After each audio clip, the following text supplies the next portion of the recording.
Lemon! Bing! Jack Parry, DJ of Leamington Spa, now international. Ability to put ideas into reality, very impressively. Try. Producer, recorder, studied at Union in London for West the music.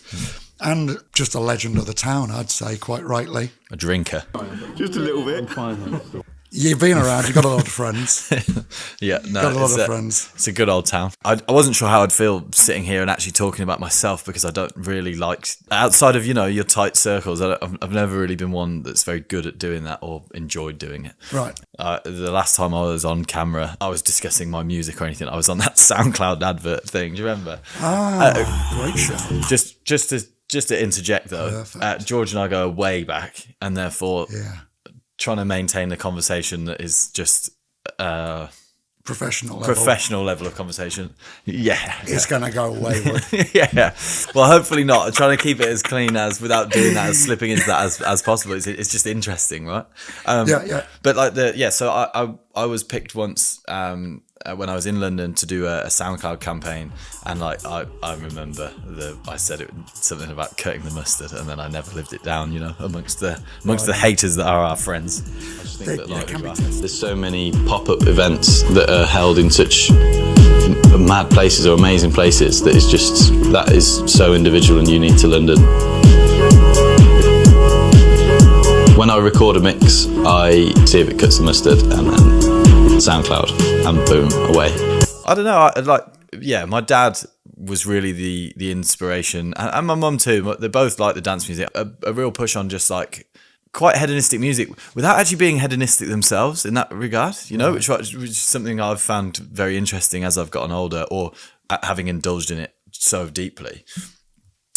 Was just that they loved it for what it is on a Friday night on Radio 1, and then I've seen it from where it comes from, where the product stems from. And my mum comes from Manchester, the Greater Manchester area. Righto. And so I found actually, it's very worth noting. My uncle, actually, R.I.P., he passed away a couple of years ago. I'm currently rocking his van. Sorry for keep breaking it, but he was the one that put me in really with Stone Roses and the Happy Mondays, and so did my dad. It was all that kind of stuff in the 80s Manchester. The real happy-go-lucky music, and just happy-go-lucky is probably the wrong thing. Just cool, different indie dancey music that changed the game. Yeah, it really did. You've educated me on how important and influential that. It's very distinct. Even watching the movie, what's the one? 24-Hour Party People. Yeah. Hi, I'm Tony Wilson, and this is the trailer for 24-Hour Party People. It's the incredible but true story of the man behind the scene that defined a decade. Who is this man? This is not about sex, drugs and rock and roll. Tony. Although they are in it. It's not how it looks, love. Media that came around that, Well, it was interesting then, because every single piece at uni that I did that had anything to do with any writing, any essay, anything that I've ever done really in music education has always been done on Tony Wilson, Factory Records, and generally Manchester's music movement in the 80s into the 90s, and how that changed. The Hacienda being arguably the first sort of super club in England, and having an infatuation with how that was run and how that all worked. I was very inspired from every bit of text that I read about that or heard. Or I've listened to Tony Wilson extensively. Quite an anorak, really, in terms of trying to get into his head. Yeah. But, I mean, to all those that don't know, he quite literally signed a deal in his own blood in a bar that said that he would do everything that he could as a record company to sell the records at no profit to the company. Wow. Profit to the company, but to ensure that it was able to be on the shelves. Sure. So they didn't make anything. So the best story from that ever is that New Order, when they became New Order, from Joy Division. There we go. Got there. It's going to be a seamless cut. These jokers aren't even going to know. It's the great banter. It's tickling my box. They went to New York after Ian Curtis died. They witnessed disco and the beginnings of house music in New York, in the big gay scene that was going. And they came back and they made the story goes, they came back and made Blue Monday, which became the first record to sell over 1 million copies. And due to the manner of the deal, it was actually at a loss to Factory Records per record that sold. Oh. So like that I think that epitomizes Tony Wilson and his stance on, or not stance, but what he stood for, and they remain true to it. His whole business was made up of some very good friends. He was quite well off through being a journalist. He worked for Granada TV. He was on like a bit like Alan Partridge. I mean, literally played by the man himself in the film. But Steve Coogan played it. It was just a good group of friends. New Order ended up becoming a part of the Hacienda as a proxy or by proxy of the deal and the arrangement, you know, to make sure that everything sort of stood up. But everyone was feeding the machine to ensure that it carried on, because it was a very good thing. And everyone just enjoyed the party. Everyone just it was all about a good time and great music. Yeah, music is such an important part of all cultures ever throughout history. And that, I think, is such a point of championing your art that represents your people and you're like what you're about, even if it comes at a loss. It's quite a human thing. This is it. I think we should. I mean, that's the one thing I think I've tended to think about a lot or question myself, is whether or not I'd be willing to do it at a loss. And I selfishly don't know if I am. That's a bit confusing. Like why was he selling it? Was it legal? It must complications have been. We can find out exactly why. Because it couldn't have been just mechanically creating it and then, you know what I mean? It's a strange and incredible knowledge as well. I love that. That's like a great section of this. It's fantastic. No, because I think it's parallel with your story so well. Yeah. No, I actually don't. I'm not in tune exactly as to why. I probably have written about it. But that's an interesting point. I can't recall. Managerial and business minded, but also very much appreciative of what it represents. Yeah. And that's really important to find that. And that's where I think you've maybe been able to inject yourself into creative groups. I mean, I'll segue into that, I guess, in a sec, but comparisons with like making music myself and putting myself in a sort of social public eye. In the public eye. That's the bloody words. Pubic eye. In the pubic eye. Just put myself in the public eye personally with my own music. I've never found to be very easy at all. You know, I've never been able to do that. Whereas if I've been working in a group, when George and I were making some absolute bangers, definitely put that in. Yeah, the absolute tunes. Very easy. Found it very easy because I felt like I could fall into it with one another, you know. And it's the same with any business that's been conducted.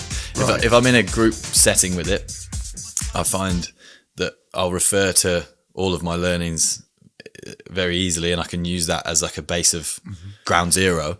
But to actually then put myself on the pedestal without anyone else, I struggle. Do you not find when you're DJing, is it the DJing thing? I mean, I drink a lot, so I kind of paper that with drinking.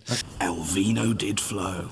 Okay. But then at the same time, like I don't know if I've ever struggled too much with DJing, because there's a confidence that comes with it. I guess you're selecting music that you want to dance to. And if you've been a part of the scene, you kind of, you know, as it evolves, you get into that area of like, or the murky area of, he's playing shit music, or it gets a bit snobby within the sort of music heads of it. But at face value, if you've got a room of people and you're playing music that you want to dance to, you'd like to think that they were going to dance to it too, I guess. And 100%. And I think because you've DJed for so long, because I remember DJing in your kitchen at one point and you'd still have everyone moving around, dancing around, loving it. So then to get from that point where you're like, right, that all worked fine. Add on a bit different next time, a bit different. After a while, obviously, you just go, worst comes to worst, you can play something that is just going to work. And if you want to go a little pushing the boundary again, you can. I think that I don't really give it much thought, but I think the sort of naivety to it, or just a lack of fear, I guess, when you're starting out. Like I started doing it when I was like 17, 18, and then got some gigs when I was 18, just through friends of the town. And I remember playing a gig at, what was it called? Amara? No, it became a Juice Factory. That was my first ever gig, and I played it on my 18th birthday, and there was no one there. Shout out to Bolu and Mr. Messi and the gang for putting me. Messi, there's some throwbacks. But yeah, remember playing at that, and I took my own controller and like put it on top of the decks because they were all playing on decks and that kind of thing. But like that's how you start, you know. You've got no idea really how it all works, I guess, or I didn't, and just. But the hubris of a young man gets you through it. Exactly, you just push. Thing knowing that you're there to sort of learn the hard way. It's kind of like, you know, comedians. I have nothing but respect for comedians due to I don't think there is a thing on earth as frightening as putting yourself with the jokes you've written, because it has to actually come out of your mouth. You know? It's going from brain to mouth to put yourself on stage in front of a room of people. There's no buffer. It's you. It's straight out. Whereas DJing, you're potentially playing a whole set of someone else's music. Yep. And you're just standing up there and playing music. Yeah. You know, and you can hide behind you've stuff. got some time. You've always got. Yeah. It's not as. Yeah. But I still, from my period of time DJing, I found that a lot more stressful than doing when I did a stand-up comedy set. There you go. Different strokes. It's different per for different talents. I guess. Yes. Yeah. Or swimmers, probably. I think you mentioned as well, like how collaboration was part of that. And that's been a huge thing. So you could go through so you've got this Manchester thing, but you've also went to Ibiza and managed to come back to Leamington with that sound, and then teaming up with Nighty and creating the Bloop movement that is still pumping around town. Yeah. That was like the first of the sound, really, I think. Yeah, there was one night going on at what used to be Mumbai Blue. What did it become after Mumbai Blue? Loose Box. Maybe it was still Mumbai Blue. I remember going there one night, and we would have only been like 16. It was in the summer, and they were playing house. Oh, it was 16, 17. No, that was the only promotion of house music that I'd ever heard in Leamington. Yep. And yeah, I went to Ibiza when I was like 17 with James Bainbridge, which was pretty life changing. Yeah, you know, it seemed like that. Take a pill in Ibiza, as the song goes. The song says it. Yeah, the song says, and yeah, I mean, the countless people I've met that have had the same sort of experience, I guess. Yeah, I think the thing coming back was meeting Nighty after a couple of years of doing the hard yards, just DJing, right on, having some friends that knew that I was doing it and stuff, and then meeting Nighty, who was very much into the exact same thing. Immediately met him, and we just got on straight away. It just worked, and then he wanted to set up a night. He'd always wanted to do it. I was more than willing, and like you say about the doing thing, it's yeah, I guess it's a fearless nature. I've seen you jump over a crack in a mountain 1,000 feet above the ground up Snowdon. That was stupid. When I watched you do that, I thought there's something in that guy. There's a bravery there, which is like the leap of faith. It paid off. I mean, it's worked. It was a great little story, those sort of 5 years of Bloop before I left. 10th year this year it was, that party the other week, or a couple of months ago now. But yeah, it was interesting. I think do you know the one, and we're actually spoilt for it in Leamington. I think we took it for granted, really, our era anyway.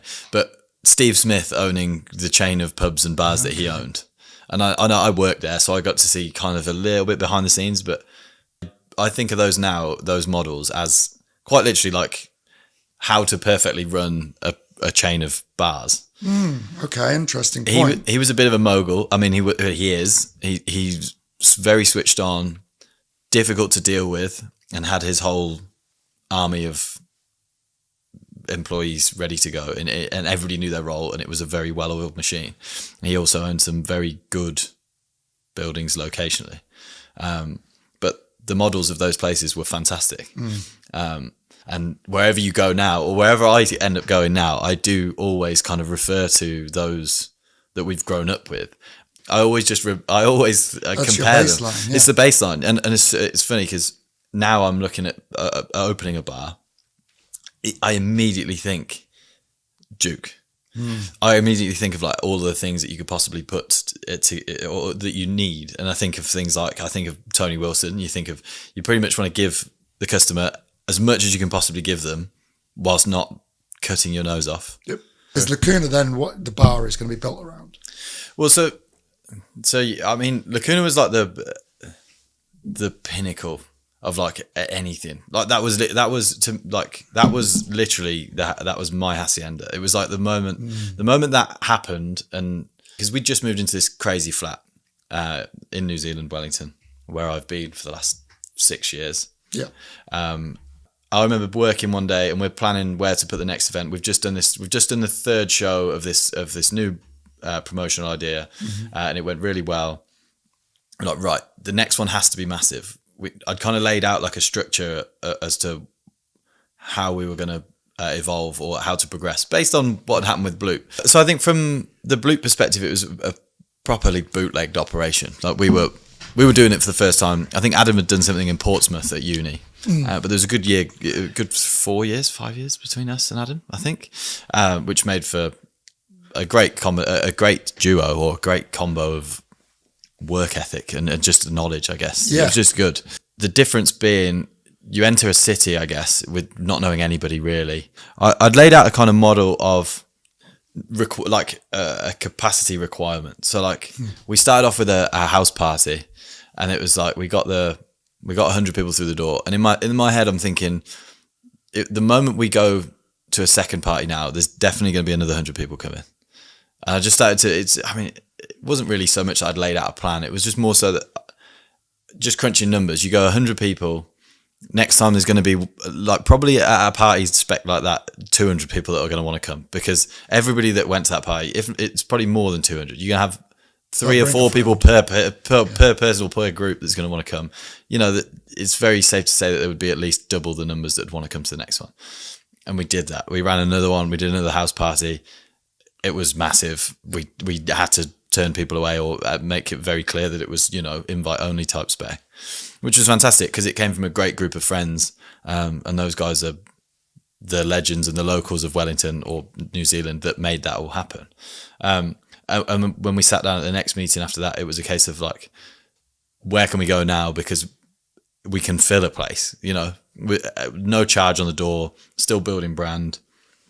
And we pretty much did exactly that at Leroy's, which is it was a bit like Zephyr Lounge actually. Yeah. It was very much like Zephyr Lounge. It was a dive bar. They translate into very cool, quirky nighttime spots. Surely. Right? Usually got a late license. It's got that indie quirk. Great way to start it with the house party culture, though, isn't it? And then move into the more orchestrated club by necessity. Yeah. Like there's no other option. Yeah. This is so fun and chaotic. But it has to become new order to it. Nice. Promise I wouldn't do any more. Nice. Yeah. I think about Marcelo. I think about the members of that group that were keen to keep it very much free and just all about the party and stuff. And yeah, maybe selfishly, I look back and I do think, not that I had an ulterior motive, just that I had a clear route to the end goal in my head. It was a case of like making sure that happened. Yeah. The next step was the live space or the bar, doing that for free when we'd had sort of 200 people as 150, 200 turn out for the last party. It was like, right, this will probably work. It very much did.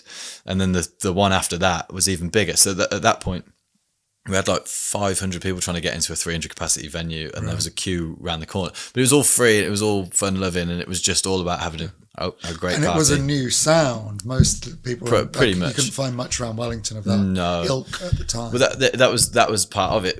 When we sat down trying to come up with the name, Lacuna is actually the void in your little book. They used to cut out in a Bible a little hole, and you could hide stuff, and that's what they call it, a lacuna. Oh, a hidey hole. A little hidey hole. A void. Hence the fill the void. And that was the slogan. Yeah. So the slogan of fill the void was it. Yep. We were filling a void of the music, essentially. Because there was a local club that was it's an awesome club. It's still going now under a different name. But they were playing very techno-y. It was a little bit more niche. Definitely a gap in the market for a Balearic, Okay, yeah. Your IB3 sort of sound. More commercial, more mass appeal, but still got its class and style to it. Yeah. So the cool selector DJ in me wants to go not necessarily commercial, but like far more commercial than like techno. Like that's what I mean. Yeah. It's drawing in that. It's getting from the same nature of the techno, and tech houses. It's The general sound thing, isn't it? It might be deep, it could be anything else, but it's all the same. So you'd gone through there, you were at Leroy's, and now you're over capacity.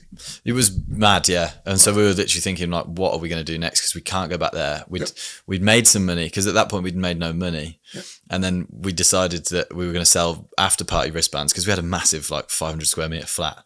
We were going to sell after party wristbands at the party at Leroy's, and then see how many we could get back. And we sold like 250 wristbands. Right. So, and that was like a tenner a pop. So that was the first bit of cash that we made.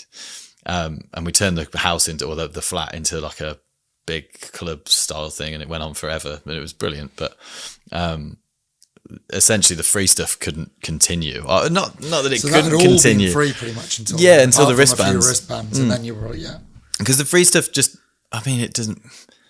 The businessman is going, this doesn't make sense to keep it free. You get a lot of clout and you get a reputation, which is worth a lot more than money to people. And the idea of putting on such a nice thing is great. But yeah, I mean, after a while, it will just die out doing that. I think that it's holding the value true to what the product is, you know? Yeah. And with that, moving into the space that became Lacuna, the venue, it was you immediately start seeing the cost of everything to even put something on like that, and you go, well, the value of this is immediately $20 a ticket, and if we're going to clip anything off that, let's make it $25 a ticket. It's a good test though for the culture if it's going to be wanted, because the free market will dictate, won't it? Yeah, people go, we like this, we want it in the city, we're willing to pay to support it. It always needs it to. Seeing the events that popped up after us, or at the same time as us, really, and just seeing the general progression of inspiring the next generations, or constantly having people inspired, not the next generations. That sounds patronising. I don't mean it in that way at all, but it is that way, I guess. Yeah.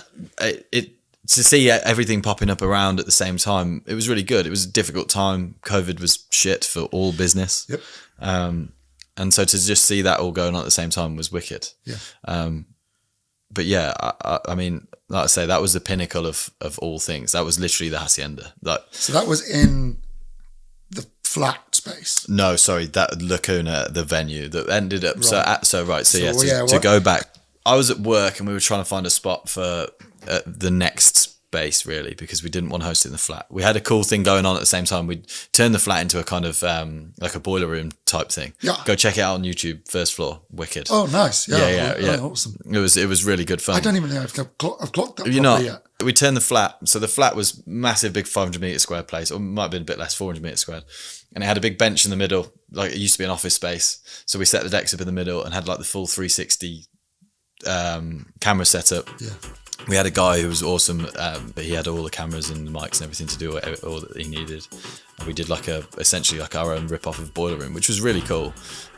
Big learning, trying to do live, also do live DJs. We had Kedu Carlo, and they had like a big live performance, like drum pads, synths, like the whole 9 yards. And that went a bit wrong. Just didn't have the mixing capacity. It just went wrong. No, not so much. It was more of like power and people problem. So movement getting in the way. We had people. We had it too much like a house party for them, and it just a bit like too on top. That's the chaos versus order. 100%. It's fascinating learning. So it had, big time. It had to become barriers and spacing, and but that all wasn't there. So it was all way too handsy and too intimate, really. The intimate thing you could still capture, but it became a bit of a problem. Yeah. So that was interesting, but we knew we couldn't do that for Lacuna, because Lacuna was bigger than that. Essentially, we'd need to put at least sort of 400 or 500 people. Although we did sell 300, 400 tickets for one, I think, in the flat. It was our flat, so we didn't want to like overkill it. So then we asked the landlord about a space downstairs. He owned this big plot next to us as well, and he said, but you've got like 8 weeks or so. I said, yep, fine, we'll absolutely do it and bust it. And then it was classically one of those. Started talking to him about numbers and what it could look like, and he was really intrigued. Then we ran the first one. We sold out 500 tickets in a heartbeat. Wow! It was literally in a heartbeat. It was actually quite incredible. Oh, actually, I say that. No, that's a lie. That's a lie. Maybe 3. It was actually not that quick. I remember because we were stressing. So that was a lie. We were stressing a little bit towards the end, but then we sold a large portion on the last day, which is actually just a sad state of affairs, really, with the whole ticketing and events industry now. Common for it's very events? common, yeah. It was. I mean, we had built a big club. Yeah. Quite just a group, eight lads had just walloped their heads together and just put a thing with some serious late nights and lots of just hard graft and getting shit done, but working as a team and leaving it to the last minute because we're blokes and that's what we do Oh, best.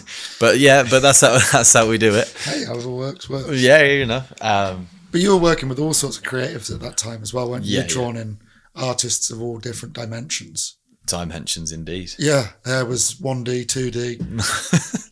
We had all sorts. Yeah, I mean, in the space alone, we had all sorts going on. Like a uni art year of art students came and did all their stuff in there and did like they held it. Yeah, it was a hub for everybody to just have a good time and was quite literally a dance floor for people to be creative. Like that sounds corny but I think that sounds awesome. If it was ever going to open and it was to push to the council, like this is a potential creative space for everybody, you know, like it was enormous. It would have been stupid not to utilize it for everything that it was worth, you know. Yeah. That's so the council shut it down.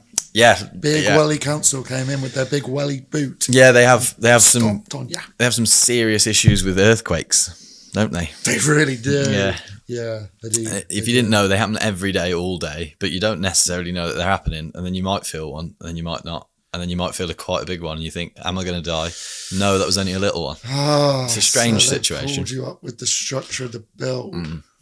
It's out of your control, really, isn't it? Well, the most annoying part was we thought that they could have helped us work to it. So, like, at least the building's been stood for over 100 years. It's been up for like 115 years. It's never fallen down to any earthquakes prior. Yep. You know, the looming fear is that it would fall down if we had a big earthquake.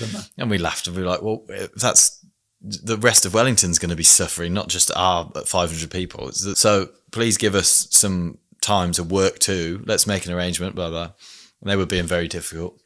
So they didn't even want you to get the work done to make it structurally sound? Nah, they were seemingly impossible to work with in that regard. They just did, I don't know. There's lots of conspiracies going on with that, but I actually... You think they could have been using that as an angle to shut it down? To not allow it, maybe. Motives. Maybe.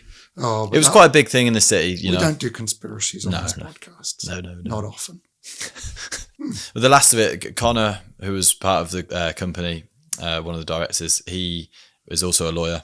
And Connor and I met with the mayor and the landlord, and she endorsed the whole thing. Now, what was kind of funny was we sat there in this, you know, big boardroom in the council head office, sat with essentially two people that were working in the building consents team that were having a direct influence on what we were doing. And though the mayor sat there and was like very forward with her questioning and you know, wanted to get it done. It felt quite rushed. She was like, so what is it? Give me the quick, you know, I felt like I was in Gotham. It's like, tell me what you want. All right, sweet. Laid it all out. She went, yep, fine, wicked. And just... Ronald, do them a letter, and just walked off, kind of thing. So that happened. So we got the letter of endorsement, and then it was like right, and then we turned, and it's the kind of suits were there, and we were like, so what's the go? And they were like, well, you know, yeah, you can put the application through, but, and you know, you can't. You just immediately like Connor and I left that, and we're like, it's not going to happen, is it? You know, you just like. Did feel like there was something deeper, but that might have just been too much work for them. I don't know. You know, I don't know, councils. But did you put the application in? No. Oh. So we actually didn't because, and that sounds like a load of shit to just end with, no, we didn't even try. But Mark, the landlord, actually just pulled out. So we couldn't push. Well, it would have come probably on him to structurally do up the building. Well, we'd already made all that. Yeah, It was just he needed. I'm amazed he went that far. His pretty much the crux was we either have a work to arrangement or nothing. Yeah, probably short of a few pennies. So therefore, that was the issue. And that's funny because it's kind of like your own hoisted by your own petard. Dare I do this? Because you were like, let's get more order in the system. Push. And then you found... You hit the top. You hit what happens when you need everything squeaky clean. Yeah. And that is a different league. Really is. But you're going to maybe back around with all of that amazing learning experience and tackle it all at once. So for the next venture now, I have a business partner, we could say. But he's very keen to get into it. He saw it work. Wellington's on its arse at the minute, like most places, to be honest. Lots of closure, lots of empty spaces. So there's lots on the table. To get on the ladder of actually having an official licensed venue, to bring it right back, to not be trying to open a 1,500 capacity venue, to get onto the ladder, to get pally with the council, to get a thing going, just to bring it right back in, look for something that's big enough to house good events, because people still are hungry for really good events. Be able to hub a network for all the promoters and creatives in the city, whilst also housing a space, because I've actually got too much music equipment now to put in my house. So I need a space really that I can house, that I was also going to open as a studio, which is where this place comes in. The return home and hanging out with you and seeing this place has been so inspiring. Vince and Ali, who definitely need to get on here. I mean, downstairs, the studio is phenomenal. Yep. We need to express, actually, I don't think people who watch this piece together where this is filmed. Yeah, true. Which is funny. Yeah. But this is New Future Creative Studios, essentially. Yeah. Which is on the Heathcote Industrial Estate, downtown in Leamington. And it's a working music studio downstairs. Well, yeah, it has all come at the right time. Yeah. Because it is exactly that. It's all seemingly just channeled, because to do something with this community aspect and the professional sense, or the community aspect studio, but the professional sounding and quality of it is very, very good for people. Or have it available for people in the town is phenomenal. Yeah. And then I want to do the same thing now in New Zealand. So you want to build in half bar, half studio? I think so, or at least having a space. It's making a hub. And the biggest plea, and I do like my booze, but the biggest plea to Wellington is really just be a bit more open with the booze, because nightlife culture, the culture of music, the music industry. Not everybody, obviously, but it survives on alcohol sales. It really does. Like it, at most live entertainment spaces, whether that be comedy, music, any of the arts, it's all pretty dependent on selling some booze. Yes. Whether that's in an abundance or whether that's just enough. The markup on that is what these institutions rely on, and to be stuffed so hard over there, or stuck, I guess. The industry just needs it. Yeah, of course, it has many flaws, but like it needs it. Without it, it's not going to exist for very long. Fundamentally.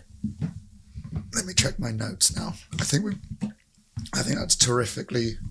I'm also going to just say as well, unfair advantage. This guy has experienced podcasting. Yeah.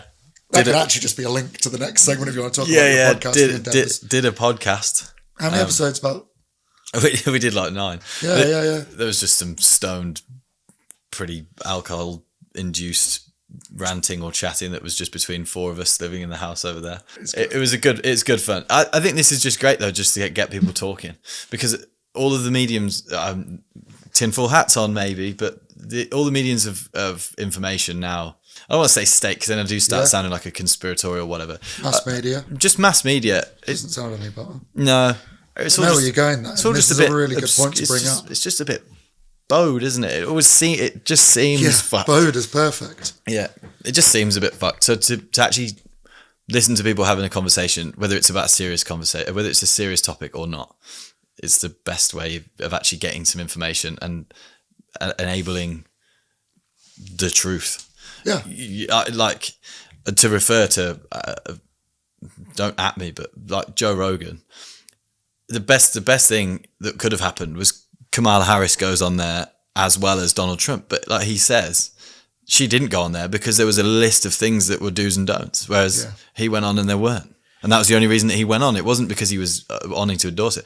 And if you listen to him enough, you'd believe that. And if you don't, if you just read the mass media, then you believe that he's a dragon worshipping lunatic, you know? Yeah, no, I so love that. there you go, I think that conspiratorial. Well, no, because that was part of where I think my whole drive to find myself where I am now, sat here doing these talks, where I can just speak to people in the town and speak to people who have lived life and archive it online. Yeah. So people can just see how life was now in 2024 in Leamington, the people who grew up there, what it was like, how things changed, what they're up to now. And by building that community kind of feel and relationship. And that used to be done on community radios and whatnot, with a load of infrastructure, which I was investigating. And then I found out you can just leverage social media to not be a blight on society, but actually to build really easy digital community. Mm-hmm. So we'll swing from podcast background and your current production kind of approach, what you're doing and the music you're making at the minute, which I've heard a bit of, which has got a real unique flair to it. Trying. Just try. You're saying it's your last. Yeah, well, charge. because I said. So I started doing it. I left work. I didn't go to sixth form. I left school, work at Severn Trent, and then I left when I was like turning 19, I think. So I was there for like nearly 3 years or so, but around that. But then I left and went back to college and did music. And I remember saying to myself, I was like, well, I'll give this a fucking good nudge or try. And if I fail by the time I'm 30, but I would stop. And so like coming into my 30th year, I was like, holy shit, I'm going to actually have to like give this a go. And in great form, I've left it to the last minute and I'm moving the goalposts again. So it's not done just yet. But I've always just been making music that I just sit there and bop to, but I don't know. I'm still scared to release it. It's just why I've never really put anything out ever. We released a song. I released that song maybe 8 years ago. We released a couple of bits together 8 years ago. But yeah, the stuff that I've got now, I've got quite a bit of stuff, and I want to get it out. Yep. But it's that barrier now of like, am I going to do it? Am I going to be able to push that barrier and open it and just beat through it and get it out? We shall see. Music production, what an aloof term. The real art is in the product of the final music that you create. And that's the toughest bit. It really is, yeah. You can write songs, create, engineer, and produce in that sense, and have them all there, bam, bam. Everything's fine about them. There's a psychological thing of actually, now this is where the big work starts. I think I've always found, I think my problem stems from the fact that cliche. I want it to be different, but at the same time, I want it to sound like house music. So like, I have this issue then when I then reference it or I listen to it against other stuff and it doesn't sound quite the same. And I'm like, oh God, I fucked it. You know, like, and that's literally me. That's just what happens in my brain. And then I go, right, and I'll leave that and I don't look at it again for another week. And then I go back to it and I'm like, oh yeah, this is really good again. Yeah. And then and it's just a cycle of that, but I'm still creating all the time. But yeah. It's a very personal thing when you care about it so much. Well, like, I think that's my downfall, is the fact that I almost care a little bit too much. I envy those that find it easy to just make and get out. It will all fall into place, and your taste is the most important part of that. You're a phenomenal DJ because you have a good taste in music and a great understanding of how people hear it. Thanks, George. So the fact you're not letting it go is that you're just not getting it past your own barrier yet. Yeah, without a doubt. Lemon!